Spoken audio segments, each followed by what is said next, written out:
мен ичем, мен пайдаланам.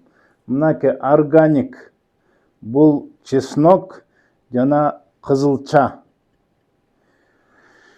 Мунун эмнеге пайда экенин билсеңер, менден талашып, уурдап алып, чуркап таап ичмексиңер. Мен доктор, тажрыйба катары билген үчүн айтып атам. Муну мага силер блендерге өткөзүп, жакшынакай майлап, согун алып келип бересиңер. Тыңарбы? Анан дагы сүйлөшөбүз.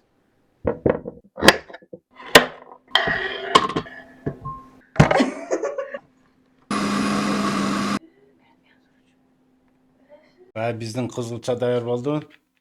Бул биз чийки кызылчаны алдык. Кайнатып алса да болот.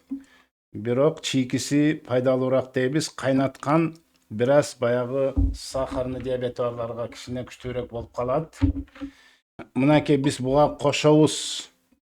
Мындай жарым кашык десе да болот. Имбирди кошобуз.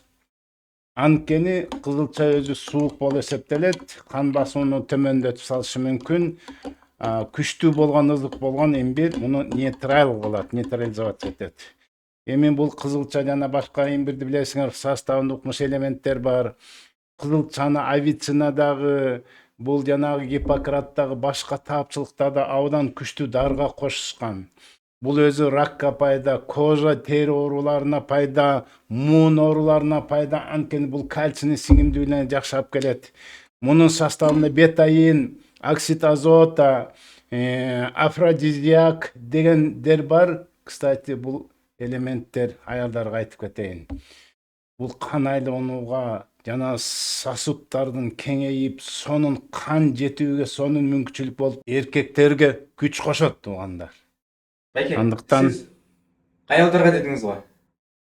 Эми через аялдар таасир кылбасак эркектер косколбой калбадыбы? Аялдар даярдап берет. Түшүндүңбү? Мындайча айтканда, абдан пайдалуу туугандар. Пайдалангыла.